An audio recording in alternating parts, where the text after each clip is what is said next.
Greece's Prime Minister was in Berlin today for a bilateral meeting with Chancellor Angela Merkel. Ahead of the meeting, Germans are increasingly wary of supporting a Greek bailout. A recent survey by YouGov found 80% of Germans believe Greece isn't acting reliably with its Eurozone partners. 59% now favor Greece leaving the Eurozone, and that's up from 48% a month ago. The last word on this goes to Felix Salmon, senior editor at Fusion. Felix, obviously it's pretty important that Tsipras and Merkel find a way to find some middle ground. The politics of this is tough, but is the heat off? Because you'll remember that it seemed as though we were on the brink of a new disaster for Greece, and then again, nothing seems to happen.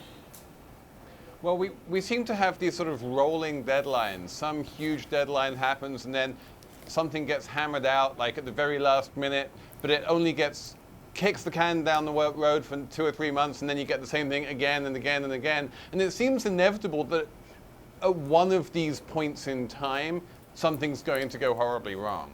And you're going to get a big Greece default and possibly even a Greek exit from the Eurozone. But so far, the European Union seems to have been doing a pretty good job of managing to work these things out at the last minute. I wish it had a slightly more sensible way of doing this, but for some reason, brinkmanship seems to be the only game in town in Europe.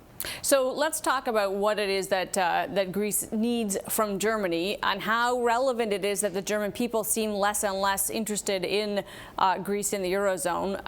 The politics of that gets a little tough, but what is the big ask here that Greece needs?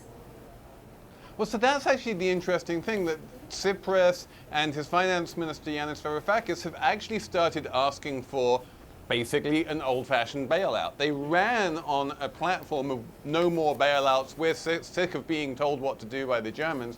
And now they're saying, well, we'll take a bailout, but only if it allows us to do the kind of spending that we need to do in order to support our citizens.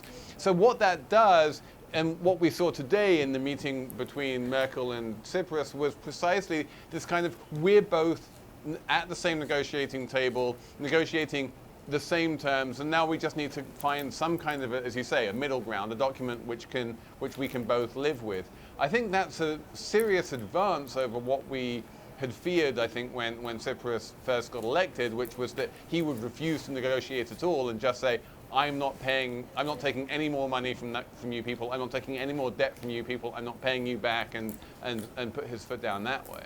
Yeah, not, of course, the last example of a politician that says something before election and then gets a little bit more kind of, I guess, sober after the election. Not even the first one this week. That's right. Yeah. And there's some dicier examples out there. One of the fears, though, Felix, has been that other countries, other weak players in the Eurozone, including Spain or Portugal, would look at this scenario and say, aha, we can dial back some of our austerity. Is that fear also abating a little bit inside the Eurozone, or is that still a real problem?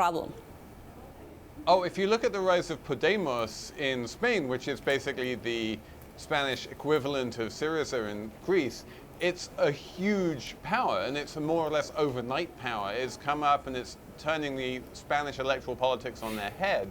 And I imagine that we can expect something similar to happen in Portugal. The Mediterranean countries, the southern countries in Europe, are sick of being told what to do by the Germans, and they're not. And if the Greeks manage to get away with much easier terms from being, from taking a hardline stance, yes, of course the Spanish are going to do the same thing. Now, of course, one of the problems with the whole region, the whole kind of the southern Eurozone players, is the way forward doesn't get them necessarily quickly to vibrant economies. We have seen some glimmers of hope in some places that some of the structural reforms are actually seeming to help and not hinder. But for Greece, is it imaginable that the worst case scenario of a devaluation of their own currency, leaving the Eurozone, all of that stuff that we paint as doomsday scenarios might actually be the clean slate that gets them faster to a better tomorrow? Oh, absolutely, it's imaginable. It's more or less exactly what Argentina did back in 2002. You devalue, and then you default on all of your debt, including the debt to the IMF. You become much more competitive because you've devalued. Everyone decides to start booking Greek holidays, and suddenly you start getting economic growth at the cost of a major one-off economic catastrophe. The problem from the European point of view is not that this would be bad for Greece, but that it would be bad for the Eurozone. The Eurozone was designed so that no country could leave it, and if Greece leaves, you still have this massive, massive unanswered question of whether that's going to cause so much capital flight out of Spain and Portugal that they might be forced to leave as well. All right, we will leave it there. Felix Salmon, great to have you with us.